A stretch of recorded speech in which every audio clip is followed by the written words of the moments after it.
You actually charging him with this? Yep. What, murder? Yep. Not my DNA. Inside her. Not mine. Inside her. Not mine. Yours. No, not mine. Warning: some viewers may find the following video disturbing. Viewer discretion is advised. In this case, we will take a look at Brenda DuPont's murder and how officers let her killer be free for nearly 30 years. On May 21, 1988, Brenda DuPont lived in an apartment about 10 feet directly behind her sister's apartment. When you entered her apartment, she had a bedroom and a bathroom with a small walkway. Brenda and her sister loved spending time together. They would typically drink coffee every morning. It was a routine for them. It was just something they did for years. That morning started like any other day. Linda woke up and started making coffee for her and her sister. When the coffee was made, around 11 a.m., her sister didn't show up, which was unlike her. Linda sent her 6-year-old son to check on Brenda. When he knocked on Brenda's door, he got no answer. He tried 4 more times and still got no response. Linda thought it was bizarre, so she walked over to Brenda's and tried to knock, and just like her son, she got no response. She walked over to the landlord's apartment and asked if she could use their phone to call 911. The neighbor told Linda sure, and she proceeded to call the cops. When the officers arrived, they walked up to a locked door, and after knocking, they also got no reply. They shouted Brenda's name and got no response. One of the first officers on the scene observed an open window in the back of her apartment. When the officer looked through the window from where they were standing, Brenda's body could be seen in the bedroom. The officer yelled out to see if she was asleep, but Brenda wasn't responding. After spotting blood on the floor and walls, the 2 officers proceeded to kick the door down. Brenda's mattresses were slanted between the wall and the bed frame. When they finally entered her bedroom, Brenda was found in a fetal position on the ground, and all her clothes were scattered all over her room. Brenda was pronounced dead after officers were able to secure the scene. It was stated that when officers found her body, she was naked, and investigators believed that a sexual assault also occurred. What stood out the most was how many times she was stabbed, and she also had bite marks all over her body. Investigators also said that there was no weapon found at the crime scene. The detectives remembered the door was locked and had been locked before they arrived, so their focus turned to the open window at the back of her apartment. Investigators thought she knew the killer and let him in since the door was locked. Whoever did this crime killed Brenda and escaped through the back window. There was no clue of any forced entry. Another theory was that the killer lived close by, saw her with the window open, snuck in, and had his way with Brenda before murdering her. Investigators started questioning people closest to the crime and started with Linda and her husband. First thing they asked her was whether she had any idea who would want to kill her sister. They then asked her if she killed her sister, and Linda broke down in tears since she had just discovered her sister's death. Linda provided them with as much help as she could. She told investigators that Jonelle, who was a friend of her daughter's, was over the night before. Her and Jonelle got into an altercation when she entered her daughter's room and saw him playing with a knife. She told investigators after that she yelled at Jonelle and kicked him out of the apartment.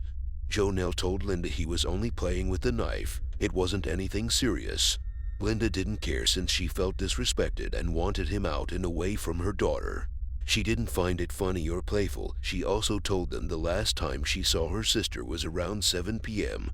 when she walked back to her apartment.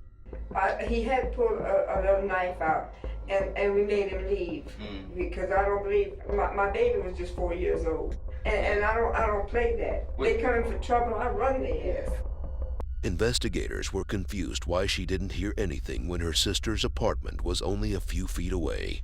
And she told them she did not hear anything due to the weather being stormy. After questioning Linda and her husband and having them take a lie detector test, the result returned, letting investigators know that Linda and her husband were truthful. They didn't know what happened to Brenda. Investigators collected and turned in over 75 pieces of evidence. After testing everything, the results came back, and they were able to identify that Brenda was sexually assaulted that night. There was a DNA sample collected that night, but back in 1988, DNA was not up to par with today's system. Detectives did interview Jonelle, and he told them after Linda kicked him out, he went home. Investigators failed to check up on his alibi and were unable to take his DNA and run it to see if it would match Brenda's killer. For that reason, Brenda's killer was set free for over 20 years. In 2012, a new investigator entered the cold case, and since DNA had evolved since 1988, he checked to see if there would be a possible match in the database. Investigators got a hit, and it came back to Joe Nell. He was currently in jail for domestic violation charges, so it wasn't hard to find him. Before bringing him in for questioning, investigators looked over the evidence from the day of Brenda's murder and saw there was a picture taken and she had defensive wounds and DNA under her fingertips. When looking over the interview with Joe Nell, investigators noticed that the old detective failed to check the story for that night. When they looked over the pictures of Joe Nell, he had scratch marks all over his body, and when he was asked back then how did he get them, he said he was fighting with his girlfriend. Also, do you get the scratches in your neck? Girlfriend did that. Stephanie? But no detective ever checked out his story. Sadly, the old investigators on Brenda's case failed her. Investigators got Joe Nell from prison and brought him in for questioning. They asked him about Brenda's murder, and he said it was hard to remember since he was 18 years old when that happened. Investigators knew he was the killer since the DNA matched, but they just wanted to hear his side of the story. They asked him did he kill Brenda, and he didn't answer. They asked him can he explain the scratch marks he had, and he just told him the same thing he did in 1988. They asked him why he killed Brenda. Was it a crime of hate or a crime he did since he saw Brenda's back window open, which Joe Nell never answered. Joe Nell didn't know investigators had DNA that linked him to Brenda's murder. So, when investigators told him that his DNA was a match to the killer's DNA, he was surprised. He denied doing it, but you can't deny DNA. You actually charged him with this? Yep. What, murder? Yep. Not my DNA. Inside of her. Not mine. Inside of her. Not mine. Yours. No, not mine. He was charged with first-degree murder and rape. When the case went to court, it was stated on that night, Joe Nell was hanging out with Linda's daughter Michelle, and when Linda yelled at him for having a knife in her house, she kicked him out. Joe Nell had a temper, and when Linda kicked him out, he became full of rage. He was thinking of killing anyone, but when he was leaving, he saw Brenda with her window open sleeping in her bedroom. Brenda was Linda's sister, so to Joe Nell it was perfect revenge for kicking him out. As he got closer to her window, he just climbed in, and after having his way with Brenda, he stabbed her and proceeded to leave bite marks all over her body. Pretty sick stuff, to be honest. After he committed his crime, he just casually climbed back out and went home like nothing ever happened. When Brenda's body was discovered and he was questioned the first time, he pretended to be sad for his friend and support her even though he was the killer.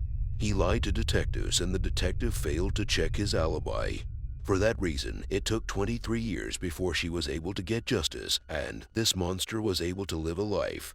He was able to be free and enjoy his life while Brenda's family suffered. At the very end of this, he was sentenced to life in prison for first-degree murder.